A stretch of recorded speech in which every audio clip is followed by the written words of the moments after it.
daughters. It was her job, after all, to be strong for her younger sisters. They'd need her in the weeks to come, but for the moment she let Grandmama comfort her, as though she were as small as Anastasia, and wordlessly crawled onto her lap. Grandmama placed her hand on Olga's head, letting her fingers fall over Olga's unruly braid. "This is a difficult day, my girl," she said, her voice creaking with sorrow. "Perhaps the most difficult day we will ever face." Olga could feel her grandmother's diamond necklace digging into the bony ridge of her shoulder blade. Today had indeed been difficult. The long hours of prayer and inadequate distraction from the dread that awaited any news about Alexei. Haemophilia. Olga's sisters didn't yet know the word, but Olga did. She'd been told never to utter it aloud, never to hint to anyone, not even to family members outside this room, that her brother was ill.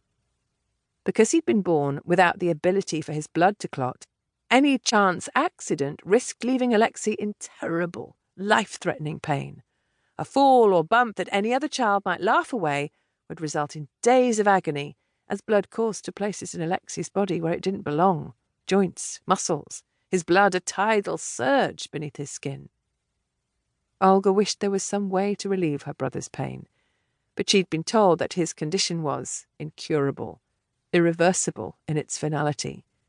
For what was blood, after all, if not finite? There was only so much of it coursing through her 3-year-old brother's body, only so much pain he could stand to endure. "What will happen if we lose him?" asked Olga, whispering to conceal her fears from her sisters. Grandmama sighed. "We will grieve," she replied simply, pulling Olga closer into her arms. Grief. Olga had seen too much of it already in her short life. Grief beneath the shrine of Papa's smiles, grief in Mamma's relentless prayers. Though Olga knew that her parents loved her and her sisters, grief had attended each one of their births. How could it not, when Mamma and Papa's most important job was to secure the Romanov dynasty with the birth of a son? 3 times Olga had listened to the church bells ring out in Saint Petersburg, announcing the arrival of her sisters, grand duchesses like herself. But she had never seen such joy, such relief from her parents, as on the day the bells rang ceaselessly to herald the birth of Alexei. Her parents had been grieving ever since. "But what will happen to Russia?" Olga whispered. "Russia." Grandmama let out a deeply held breath. "Russia will endure," she said. "It has weathered the storms of succession in the past. It will do so again." Lessons flashed through Olga's mind. Her family tree, reproduced in her tutor's elegant script, branches cut short by disease, by revolution, the golden thread of the dynasty running into the blooming abundance of another son's heirs. "Could they not have another baby?" she asked. "Another boy?" Grandmama hesitated, and in her silence Olga could tell she was weighing the balance of what to say. "A woman reaches an age when she can no longer bear children. I'm afraid it's too late for your parents to have another child."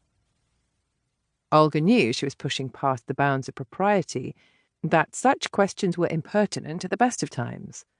The fact that Grandmama was willing to discuss such matters at all was surprising to Olga, but then perhaps Grandmama was too weary to object. "If Alexei if he's taken into God's arms." Olga paused.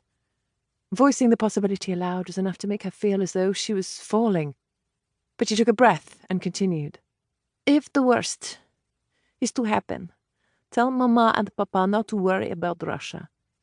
I will carry on. For Alexei, for Papa, I will become the Tsarevich."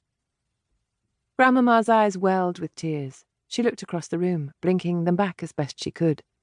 "Bless you, my dear," she said. "You're a good girl, and I know you mean well.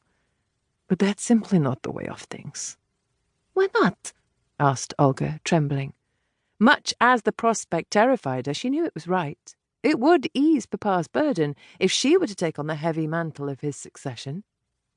"If they can't have another son, someone needs to do it. Someone needs to inherit Papa's throne."